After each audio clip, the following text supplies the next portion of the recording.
হচ্ছে খেজুরের রস।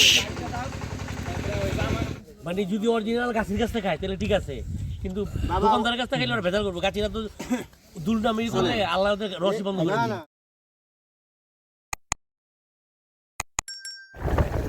আমরা এখন যাচ্ছি হচ্ছে তারাশের রাস্তায়। কি আলো দিয়েছে ভাই ভাই, ভোর বাজে 5টা। এটাই হচ্ছে আমরা রস খাইতে, খেজুরের রস, কি ভালো লাগতেছে। তারপরে হচ্ছে 31শে ডিসেম্বর, বছরের শেষ দিন। আর আমার সাথে হচ্ছে নাইম পুরা। তো আমরা যাচ্ছি, আমরা দুজনই যাচ্ছি একটা হোন্ডা নিয়ে। কেউ নাই, বন্ধু বান্ধব আজকে আসে নাই, কারণ ওরা সবাই ব্যস্ত। তো চলো যাই, খেজুরের রস ওই জায়গায় দেখা হবে। আমরা হচ্ছে খেজুরের রস খাইতে আসি। এটা হচ্ছে খেজুরের গাছ, আর এটাতে দেখলাম হচ্ছে রস। এটা তো ঝুলায় নাই, নিচে দেখি যে হাড়ি, দেখি হাড়ির ভিতরে রস টস আছে নাকি। এখানে লোকজন আছে কিনা জানি না, কিন্তু দেখি হাড়ির কাছে রস টস আছে। এটা হচ্ছে হাড়ির ভিতরে কোনো রস নাই। আবার তৈরি হাড়ির ভিতরে কোনো রস নাই। তো আমরা এখন চলে যাই। কোন চাষার মনে হয় রেখে গেছে। এটা হচ্ছে হাড়ির ভিতরে এখনো আসে নাই। তো আমরা যাবো এদিকে আইসি, ওই সাইডে হচ্ছে রস এরিয়া, ওই সাইডে চলে যাব। আর এদিকে একটু ঘুরতে আসি যে রস কিরকম হয় কি না হয় দেখতে আসি। রস খাইতে আসি, তোমরা জানো।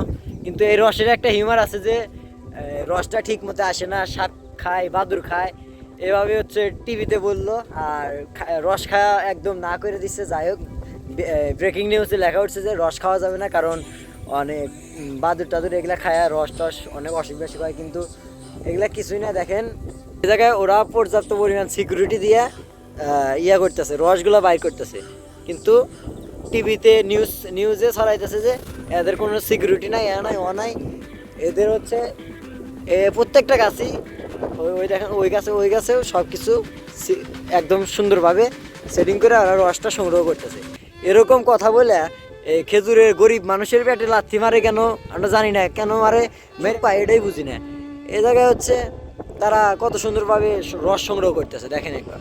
সো গাইস, আজকে আমরা ঘুরতেছি খেজুরের রসের জন্য। এই রাস্তায় আজকে রস নাই, কারণ কালকে বলে এরা রস তুলে নিয়ে গেছে। 3 দিন পর পর রস তুলে। আমরা ঘুরতেছি, দেখি রস পাওয়া যায় কিনা। রস খাওয়ার জন্য 50 কিলোমিটার পার থেকে আছে রস, এই জায়গায় পাওয়া গেছে।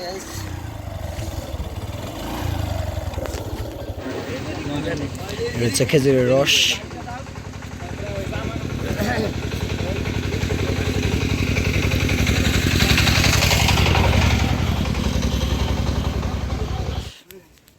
নাইম রস খেতেছে, তাড়াতাড়ি খা। আর এক গ্লাস দেন ওরে, আরে খা খা। আমাকে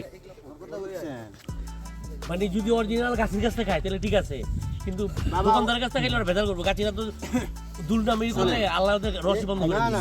এটাতে শোনা, এর আগে শোনা গেল যে বাদুর করে নাকি, বিসমিল্লাহ করে খাইতে হয়। এই দেশে বাদুর নাই,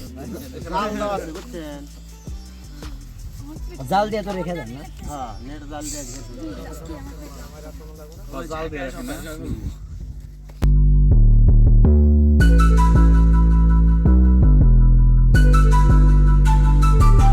ফাইনালি আমরা রস খেলাম, আর রসটা সেই মজা। খালি পেটে রস খেলাম আজকে ফার্স্ট টাইম। আমি খেজুরের রস ট্রাই করলাম, যে অনেক ভালো। আর এদের জিজ্ঞেস করলাম যে সেফটি কেমন, পরে এরা বললো যে আমরা জাল টাল দিয়ে রেখে দিই, এতে কোনো ভেজাল নাই, বাদুরও ছুঁইতে পারেন না। সো আপনারা ফ্রিভাবে খাইতে পারবেন সিরাজগঞ্জে এসে। তো রসটা আপনি পাবেন হচ্ছে সিরাজগঞ্জ জেলার তারাশ উপজেলায়। এই জায়গায় হচ্ছে রস, আর এই জায়গায় প্রধানত রসগুলো চাষ করা হয়, খেজুরের গাছ অনেক। সো এই জায়গায় হচ্ছে সবাই খাইতে আসে সিরাজগঞ্জেই। আর সবাই নাইম, কেমন লাগলো রস? খুবই ভালো, জোরে বল। খুবই ভালো লাগলো আমার, খুব ভালো। আসলে অনেক মিষ্টি।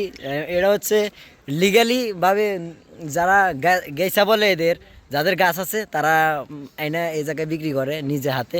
এরা ভেজাল মুক্ত, পানি টানি দেয় না ব্যবসায়ীদের কাছে। খাইলে হচ্ছে পানি টানি দেয়। সো এই জায়গায় হচ্ছে ভেজাল মুক্ত খাবার।